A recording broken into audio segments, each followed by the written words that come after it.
Graça e paz para todos.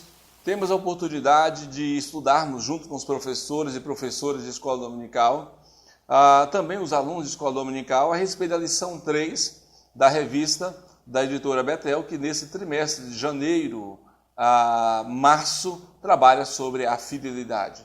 E a lição 3 ela expõe a ideia de homens fiéis na Bíblia. Homens fiéis na Bíblia. E esta lição, que deriva toda a questão da fidelidade na pessoa de Deus, agora ela entra com essa fidelidade no cenário da perspectiva humana. E aqui nós temos 3 personagens, o primeiro deles é Noé. A gente concorda que Noé é um exemplo inenarrável, indescritível, um exemplo muito forte, muito profundo quando se trata de fidelidade. Primeiro porque a sociedade vigente da época de Noé, os valores da época de Noé, o conceito de moralidade da época de Noé era um conceito distorcido. Ele viveu na época de uma sociedade pecadora, corrompida, promíscua, idólatra e que estava totalmente distante de Deus. Ainda, além de distante da voz de Deus, viveu numa época em que o povo, as pessoas, o mundo não ouvia ou dava crédito à voz de Deus. Então, Noé, ele marca a história bíblica, como também marca a nossa história, como também marca as nossas vidas pela sua obediência à voz de Deus. É necessário esse resgate. É necessário para o cristão que vive num mundo semelhante ao de Noé, em dias provavelmente similares ao de Noé, observar que a gente não deve se curvar, a gente não deve inserir em nossa vida os elementos de moralidade, os elementos de promiscuidade, os elementos de paganismo, os elementos da espiritualidade mundana dessa sociedade que é incrédula na atualidade. Então, o Noé é um exemplo fidedigno de que pode um homem, pode uma mulher, pode um cristão viver sendo fiel mesmo no mundo infiel. Noé é um exemplo que, para hoje, a gente poderia afirmar o seguinte: a igreja de Jesus é uma igreja que é fiel, porém vive no mundo infiel. Ser fiel quando todo mundo é fiel, talvez não seja muito difícil. Agora, ser fiel num mundo perverso de infidelidade, termos a oportunidade de demonstrarmos a nossa fé e demonstrarmos o quão a nossa fé é essencialmente fiel e verdadeira durante essa geração.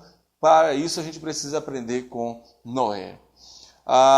O texto destaca a referência bíblica de Miqueias. Miqueias, no capítulo 6, versículo 8, nos traz uma expressão de Deus que diz o seguinte: ó homem, o que é bom e o que o Senhor requer de ti é: ame a justiça, pratique a misericórdia e ande humildemente com o seu Deus.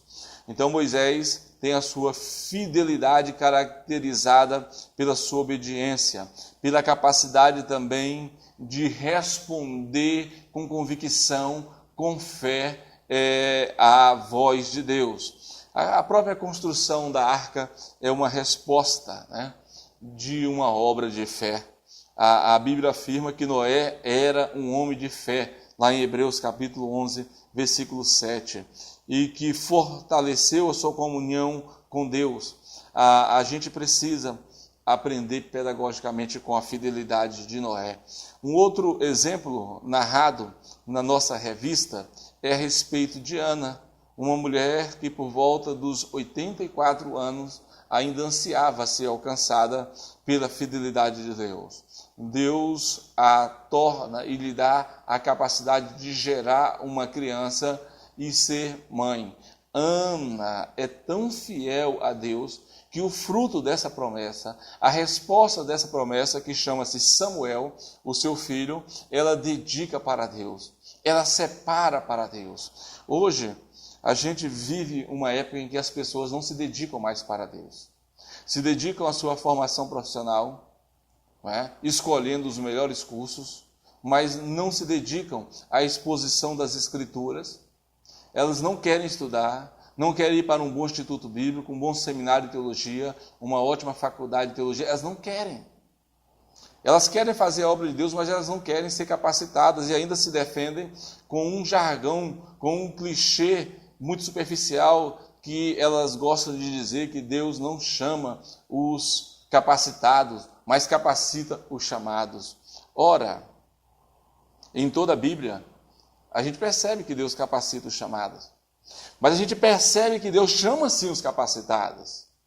Eu penso que não há propósito, não há coerência em Deus ficar chamando pessoas incapacitadas, incompetentes, relaxadas. Moisés é um dos homens mais sábios do Egito e Deus o chama. Daniel é um dos homens mais sábios que há em toda a Babilônia e Deus o chama. Isaías é um homem da corte palaciana, um homem altamente erudito que dominava todos os idiomas da época e Deus o chama. Paulo é um dos homens mais eruditos de toda a história da humanidade, vindo de uma escola de tradição hebraica incrível, a escola de Gamaliel, e Deus o chama. A gente não pode esconder da nossa falta de dedicação, da nossa falta de capacidade de querer crescer, querer fazer a obra de Deus com base na nossa preguiça ou com base nas nossas desculpas.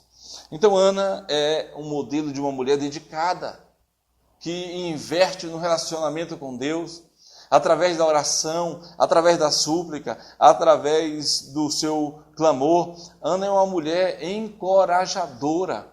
Ela nos transmite essa coragem de não perdermos de vista a promessa de Deus. Ela nos encoraja a ponto de termos a convicção que Deus, na hora certa, vai nos abençoar. Então, Ana, ela é um exemplo fidedigno de que as pessoas não podem perder as suas esperanças, não podem ficarem tristes, desestimuladas, desistindo das promessas de Deus. Ana é um exemplo fiel de alguém que crê quando ninguém crê, de alguém que espera quando ninguém espera, de alguém que confia nas promessas de Deus quando ninguém confia. O último personagem desta revista, dessa lição número 3, é Daniel, um jovem que decidiu ser fiel. Ninguém nasce fiel. As pessoas decidem responderem a Deus com fidelidade. Daniel, ele abandonou o caminho da desobediência. É fato que quanto mais desobedientes somos, mais sofreremos. Deuteronômio capítulo 28 fala que o caminho da obediência são as bênçãos de Deus. Mas Deuteronômio 28 também diz que o caminho da desobediência são as maldições que vêm sobre os desobedientes. Não esqueça disso. Daniel, ele aplica a sua vida aos princípios divinos. Ele converge a sua vida, ele gravita todo o seu ser em torno do ser de Deus. E Daniel também, finalmente, ele nos ensina a superar, a suportar os desafios, a crer, a ter esperança, a acreditar no Deus da impossibilidade, do Deus que entra historicamente na nossa história e nos abençoa. Graça e paz para todos.